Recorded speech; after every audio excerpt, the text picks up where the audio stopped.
do make people happier. I did a show one time, a woman came up to me after the show and said, Brad, you're funny. I run a children's hospital. I would love it if you came down to the children's hospital, entertained the children, brought them some smiles. I said, yes, that's perfect. I mean, hell, you guys have known me now for a few minutes, and you know my act is perfect for the fucking kids, all right? So I say, I'll do it. I go to the children's hospital. I'm exaggerating nothing. I walk into that door. A kid walks up to me, puts his hand on my shoulder, and goes, don't worry, they'll fix you here. Apparently, you're not allowed to karate chop the sick kid, okay? You're not allowed to do that. Why do you do? I'm there on my Saturday giving up my free time to help him. He's got to piss on my self-esteem? And it happened over and over again. I was walking around the hospital. There would be all these kids. I mean, God bless them. They'd be walking around, dragging their oxygen tanks behind them like that. Then they would look up and see me and go, Jesus, glad I don't have that. Oh, my God, that would suck. Step number 2, make sure you blend in. Try not to stand out in any way. How do I blend? This does not blend, okay? I am the world's largest keychain. Do you understand that? This doesn't, the only way I'm blending is if I get off the airplane, there's 500 of my people going, that's it. So I go to Brazil, and I got mugged. I did. Yeah, I got mugged. I got mugged after the USA-Germany game. I watched the game. I go out to the corner. My friends say, hey, Brad, we're going to go get a cab. Wait here. We'll bring the cab to you. I say, fantastic. I'm waiting there. All of a sudden, something long and hard jams into me. And at first, I'm kind of like, ooh, somebody liked me. But I look over. Nope, that's a gun. That's a gun. And the guy goes, wallet, phone, now. But then I realized I read the pamphlet. No! But then I realized I read the pamphlet. I have a fake wallet and a fake phone on me. I'm almost excited to be mugged. I'm like, oh my God, I've trained for this. I hand him the fake wallet, the fake phone. He takes it, he runs away. My friends see what happened. They run up to me very concerned. Brad, oh my God, are you okay? We saw what happened. Are you hurt? I'm laughing the entire time. They're like, Brad, why are you laughing? I'm like, because I read the pamphlet. I gave him the fake wallet and the fake phone. And 3 days before I came to Brazil, I was really bored. I took the fake phone. I took about 38 pictures of my dick. I did. I was bored one day. I'm like, click, click, click, click. I got it. Now I'm just picturing this guy going home. I got a cell phone. I got a cell. What the fuck? Why does a dwarf have a bigger dick than me? America. And oh man, ladies, now I know what you mean when you say you love accents, because, yeah. I talked to this one British soldier for like an hour, and I'm just staring at him like, don't ask, don't tell.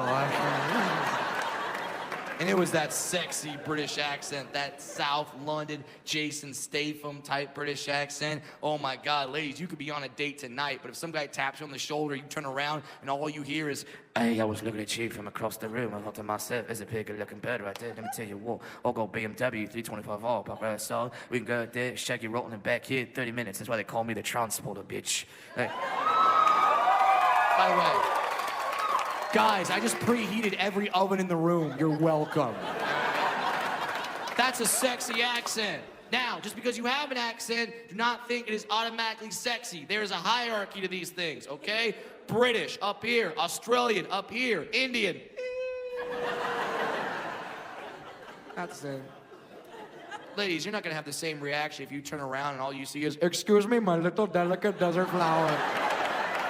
I was looking at you from across the room, and might I say, you are so exquisitely beautiful that if you were to be in my country, you would be more sacred than a cow. I would like to do some bad things to you. I would. If it were up to me, I would take you home, split your legs, and I would eat you like curry. Yes, I would like to do. Well, I cannot talk dirty to a woman just because I'm Indian. Let me tell you something. I can talk dirty. I will say some filthy things. I want to bend you over, grab your head, and whisper something soft and sexy in your ear like, who's your customer service representative? Who's your customer service representative? John Stamos. Yeah, he's got achondrophobia. I didn't know that until I did a show with Bob Saget, his co-star from Full House. I did a charity show with him. Saget rolls up to the show with John Stamos and Dave Coulier. I'm sitting in my dressing room. All of a sudden, Saget burst into my dressing room and was like, Brad, you have to come meet John Stamos. And I'm sitting there like, well, yeah, I would love to meet John Stamos. He goes, Brad, you don't get it. Stamos is terrified of little people. Then I know what I must do, Bob Saget. The plan goes into action. Saget runs into his dressing room. He starts talking to Stamos, distracting him. As soon as Stamos turns his back, I know that's my cue. I run in, I see Stamos, I run right up, I grab his leg, I start humping. And I'm gonna tell you this right now, and understand this, John Stamos screams like a bitch, okay? He looked down, saw me, and like just started freaking out. And he starts kicking his leg like that. Like while this is happening, Saget is on the floor laughing. And then in a moment, Dave Coulier walks into the dressing room, sees me humping Stamos' leg, and without missing a beat just goes, hey Brad, cut it out. The best part about being a little person is that you can get away with stuff. I get away with stuff all the time because I'm adorable. If you're cute, you can do things. I can steal, and it's fine. It's fine. I've done it. I was at a grocery store not too long ago. I was there with my buddy. He dared me to steal something. Your buddy dares you to do something, you got to do it. So I go to the cookie aisle. I get a crap load of Keebler cookies. I put them on my shoulder, and I just start walking out of that place with the Keebler cookies. Now, this little 17-year-old clerk sees me. He walks up. He's like, excuse me, sir. Are you going to pay for those? And like a boss, I just look at this guy and go, nah, bro. My family makes these. It's cool. He let me go! Of course he let me go. In his mind, he's like, yeah, he's here doing quality control. I can't stop that from happening. At a show not too long ago, a group of 4 women came to my show, and one of the women in this group of 4 has something that's called achondrophobia. For those of you who don't know what that is, that's a fear of little people, all right? And that shit is real, okay? It's real, and it's not, he's kind of creepy. It's more like, what the fuck is that? Okay, like it's... Now, here's the best part of the story. The 3 friends brought this woman to my show, sat in the front row. All of them knew she had achondrophobia, and they were all just sitting there like, this is gonna be a hoot. Oh my God, this is gonna be so... Now, I'm all for a good practical joke. I love a good prank. Just warn me. Okay? If I would have known that this woman was afraid of little people, I would have run on stage wearing a Viking helmet. Just, like, I would have had a good time. But I didn't know. So I walk out on stage like I'm gonna do my normal show. I reach up to grab the microphone. Before I even touch the microphone, this woman stands up and in front of the entire audience just goes, Jesus Christ! Yeah, that's my mom. She gave birth to me. I will defend this woman. I will die for this woman. So I get out of the car, and I start yelling at this guy, what the hell did you just say?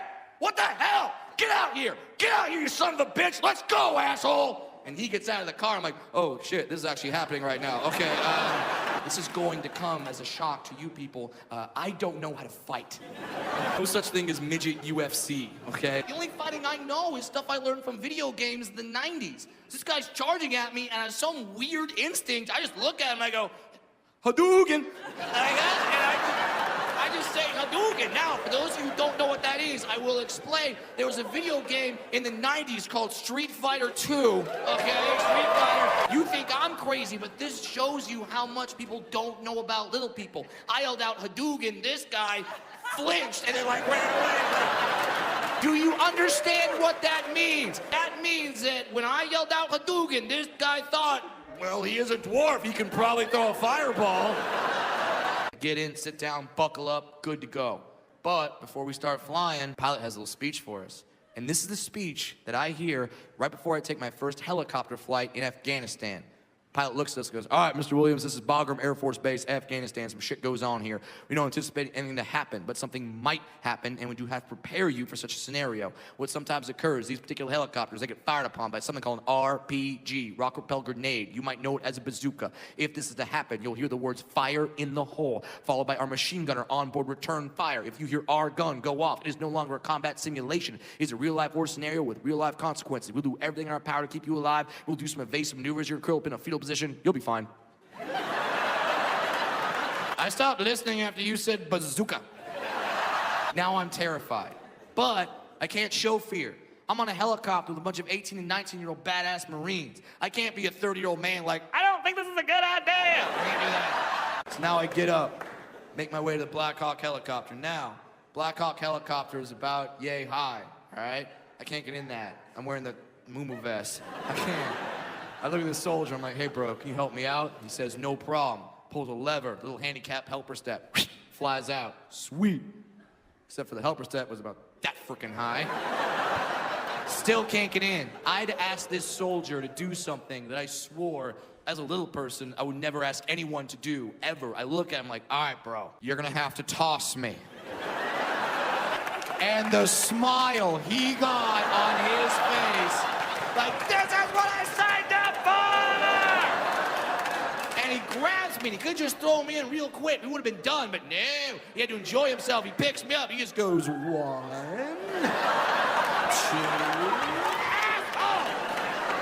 I hate leaving my family right now, because 2 months ago, I became an uncle for the very first time. My sister gave birth to a healthy baby boy. His name is Liam. My brother-in-law comes in with Liam, and he looks at me and goes, hey, congratulations, you're now Uncle Brad. And he hands me Liam.